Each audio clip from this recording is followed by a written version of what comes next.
This country as an immigrant has never been easy. America is a land of opportunity, but also of competition and hard choices. Huge waves of immigrants landed on our shores in the late 18 and early 1900s. Most put their faith in the system, in the police, the courts, their jobs. Bit by bit, they worked their way out of the ghetto. A few, however, thought they could choose a shortcut to the American dream.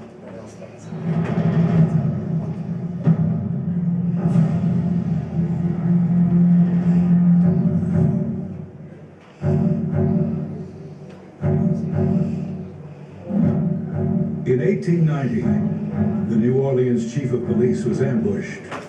No one ever proved who killed him, but people were whispering the word mafia. Italian immigrants in the Crescent City had to beware as anti-immigrant lynch parties took the law into their own hands. Some Italians did bring with them a secret criminal society which went back generations in Sicily. But not all organized crime was Italian. New York had a long history of gang warfare.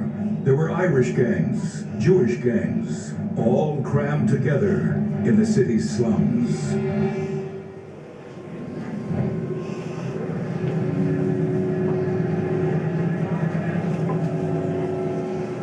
This is a part of 20,000 quarts of whiskey now being destroyed under court order. In 1920, the American government went to war with alcohol. Most people just moved their drinking underground. For men from the mean streets of ghettos around the country, it was the opportunity of a lifetime. Gangsters became bootleggers.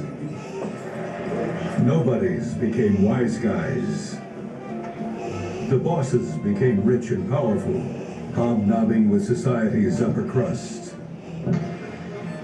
The city most brazenly defiant of prohibition laws, Chicago, became known as the mob capital of the country.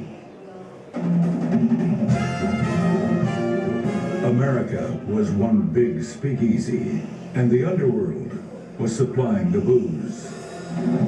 Before long, these gangs also provided other indulgences people craved.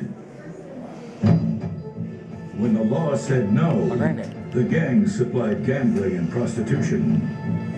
When the bank said no, the gangs loaned cash. In the late 1920s, a generational divide began to form. Young mobsters chafed under what they considered the old world ways of the bosses. These young Turks were thinking big. In 1931, an ambitious New York mobster named Charlie Lucky Luciano led the violent overthrow of the older generation.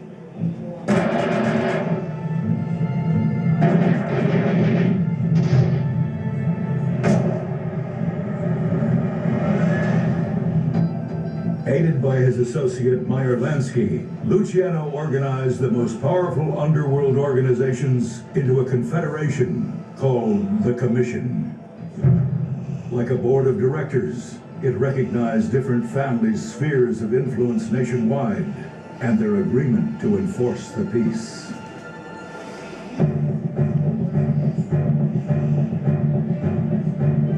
Prohibition was repealed in 1933.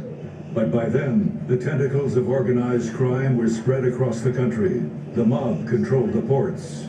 They controlled gambling, labor, even taking on Hollywood. Law enforcement during this time was fragmented and unable to match the manpower and ingenuity of these super criminals. There were some successes, such as the convictions of Al Capone and Lucky Luciano.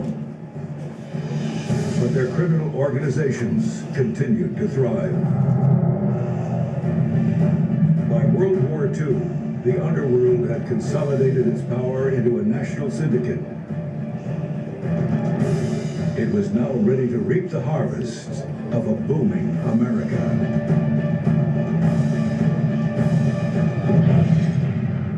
As Meyer Lansky said, we're bigger than U.S. Steel.